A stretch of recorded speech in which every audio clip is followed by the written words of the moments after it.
just for a minute or two before I start, I just want to talk a little bit about my entrepreneurial journey, which is quite a short one because it's only been going for a year. But since we're sharing ideas about entrepreneurialism, I would have loved to have been here a year ago to have heard these talks before I set off. Definitely failing, definitely having some successes and failures along the way.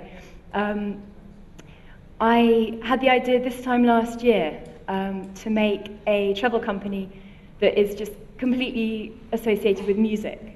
So, because I had the good fortune to meet India 4 years ago now, through music.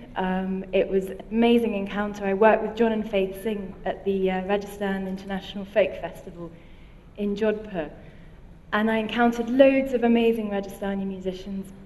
I've had the fortune sort of gradually to encounter more and more musicians around India over the last few years. And because I had that experience, I thought, you know, I've been working in a volunteering capacity, and I wondered if, you know, the travel industry is very saturated at the moment, it's very competitive.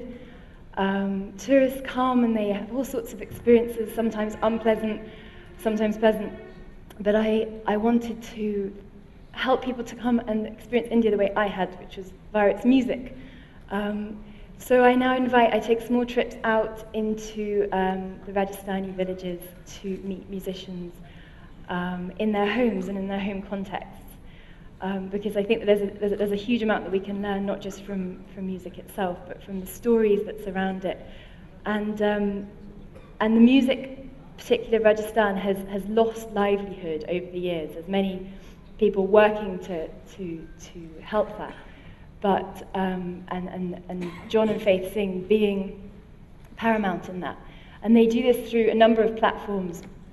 One of the major ways in which musicians used to earn their livelihoods was from royal patronage. That's the famous way, but there was many other ways.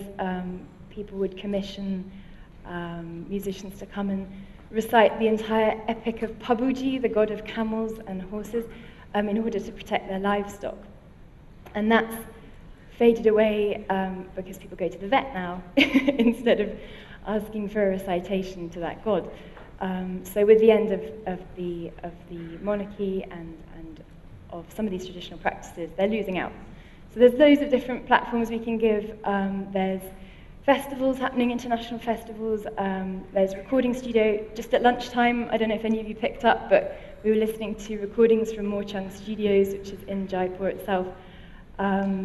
But my idea was to try it through tourism. So I'm doing that now, and you know, it's a challenge. I don't come from a business family at all. I come from, both my parents worked for the state in England, so you know, we never talked about money or how to make it. They just had paychecks at the end of the month. So money's been taboo. Now I've got to try and make it without really knowing how. But somehow people have been really helpful, really welcoming in India. It's so exciting, and there's so much movement.